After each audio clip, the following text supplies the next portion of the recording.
video. Nama saya adalah bisa dipanggil Pak Ahmadun, dari staf pengajar mata pelajaran sosiologi di MA Ahmadun Muslimin untuk kelas 11. Beberapa materi sebelumnya sudah saya sampaikan dalam bentuk soft file, yaitu PDF, di mana soft file yang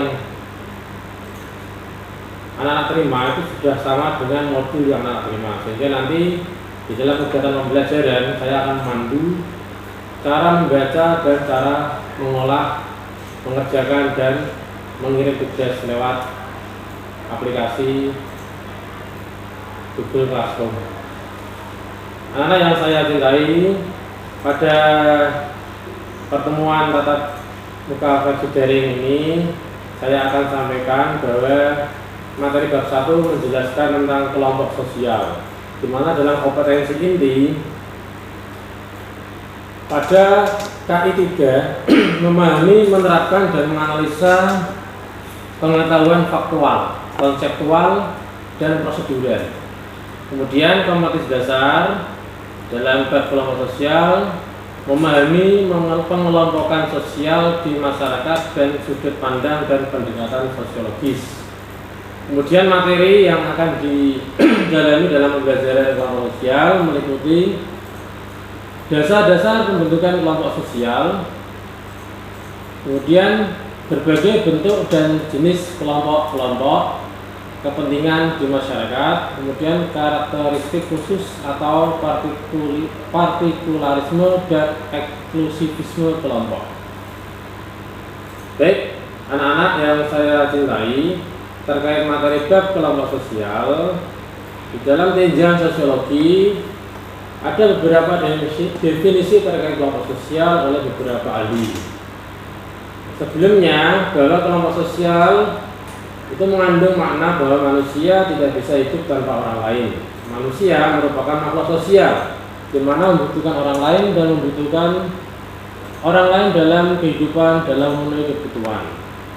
Kemudian di dalam teori-teori yang disampaikan oleh para ahli, misalnya ada pendapat dari ahli sosiolog Indonesia Suyono Sukanto mengatakan bahwa kelompok sosial adalah himpunan atau kesatuan manusia yang hidup bersama karena adanya hubungan secara timbal balik dan saling mempengaruhi.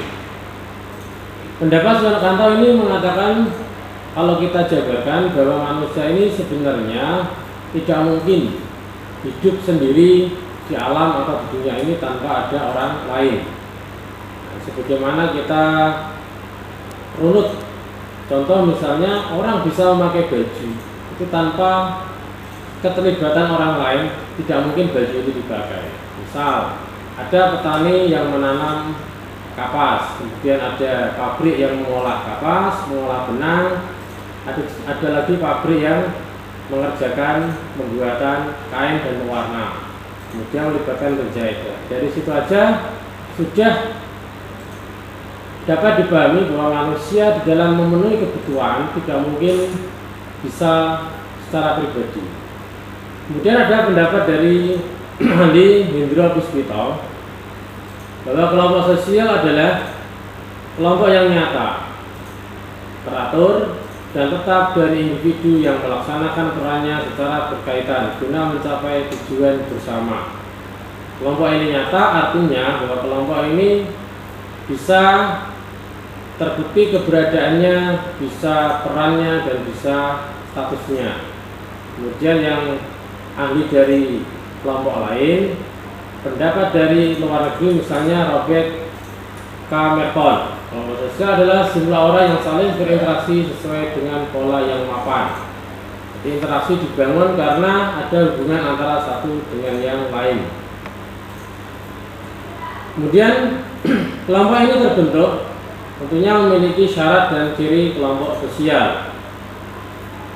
Di sini Suyono Sukanto mengatakan bahwa syarat kelompok sosial terbentuk yang pertama adalah adanya hubungan timbal balik antara anggota dalam kelompok tersebut. Hubungan timbal balik adalah hubungan dua arah, di mana ada orang yang menyampaikan pesan dan ada orang yang menerima pesan. Kemudian yang kedua adalah adanya kesadaran para anggota sebagai suatu kelompok. Anggota ini benar-benar sadar bahwa dirinya ini bagian dari kelompok. Kemudian adanya struktur, kaidah, dan pola perilaku. Tiap anggota dari suatu kelompok mempunyai status sosial tertentu dan setiap status sosial tersebut memiliki keterkaitan yang sangat erat sehingga membentuk sebuah struktur. Di mana orang berkumpul satu sama lain itu pasti ada tatanan, aturan atau kaidah-kaidah yang mengatur kehidupan dalam berinteraksi di dalam kelompok tersebut.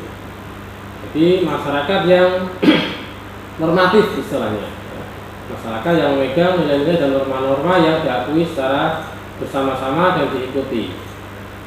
Kemudian ketika norma-norma dan nilai-nilai itu tidak selaras, maka ada kesepakatan untuk memberikan sanksi. Yang terakhir adalah adanya faktor pengikat antar anggota. Antar pengikat ini misalnya adalah kelompok yang memiliki nasib yang sama, ada kelompok yang memiliki tujuan bersama dan kepentingan serta ideologi yang sama. Dalam hal ini Bapak bisa memberikan contoh, misalnya ada kelompok masyarakat yang memiliki nasib yang sama, misalnya memiliki nasib sama-sama dalam satu wilayah, sama-sama dalam satu pekerjaan, dan ada juga masyarakat dengan ideologi maupun agama yang sama. Kemudian Robert Camerton juga menjabarkan tambahan 3 syarat terbentuknya kelompok sosial. Yang pertama adalah memiliki pola interaksi. Yang kedua, pihak yang berinteraksi mendefinisikan dirinya sebagai anggota kelompok. Dan yang ketiga, pihak yang berinteraksi didefinisikan oleh orang lain sebagai anggota kelompok. Kemudian di dalam kelompok sosial terjadilah pola-pola hubungan antar kelompok.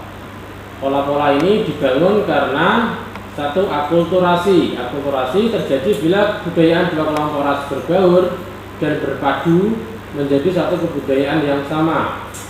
Misalnya, anak-anak pernah ziarah ke makam Sunan Kudus, ada melihat Menara Kudus. Ketika melihat ornamen konstruksi bangunan Menara Kudus, itu pasti yang pertama terbaik itu bukan warisan dari Timur Tengah Islam, tapi justru dari budaya Jawa. Itu adalah bentuk akulturasi antara budaya Jawa dengan Islam. Kemudian ada pola hubungan dominasi terjadi bila suatu kelompok ras menguasai kelompok ras yang lain. Contohnya adalah segregasi, pengusiran, perbudakan, genosida, asimilasi. Yang ketiga adalah hubungan paternalisasi. Paternalisasi adalah dominasi kelompok pendatang terhadap penduduk pribumi, sebagaimana penjajahan. Kemudian integrasi, yaitu mengakui adanya perbedaan ras dalam masyarakat. Yang terakhir adalah pluralisme, yaitu pola hubungan yang mengakui adanya persamaan hak politik dan hak perdata masyarakat. Kemudian hubungan-hubungan ini dibangun di dalam kelompok sosial akan mendapatkan beberapa kriteria. Yang pertama adalah kriteria berdasarkan ciri fisik atau fisiologi, yaitu laki-laki, perempuan, tua, muda, ras. Yang kriteria kedua adalah kriteria kebudayaan. Kelompok dibangun dan dibentuk karena memiliki kebudayaan, kebiasaan yang sama, biasanya bertempat tinggal dalam satu wilayah yang sama. Contoh, etnis Batak, etnis Minangkabau, etnis Sunda, Ambon, dan etnis Jawa. Masing-masing etnis memiliki ciri khas yang berbeda satu dengan yang lain. Kemudian ada kriteria ekonomi. Kriteria ekonomi ini dibedakan antara mereka yang memiliki kekuatan ekonomi dan yang tidak memiliki kekuatan ekonomi. Kalau di Kudus, kekuatan ekonomi ini kita sudah paham bahwa ada kekuatan dari sisi etnis itu dikuasai oleh ekonomi Cina. Kalau di secara karyawan atau buruh itu justru didominasi oleh dari etnis Jawa. Kemudian ada kriteria perilaku. Perilaku ini beberapa ada yang berdasarkan pada cacat fisik, ada yang berdasarkan pada cacat mental dan penyimpangan. terhadap aturan masyarakat, misalnya kelompok-kelompok begal atau kelompok-kelompok di luar kebiasaan masyarakat, ada anak pang dan anak-anak underground.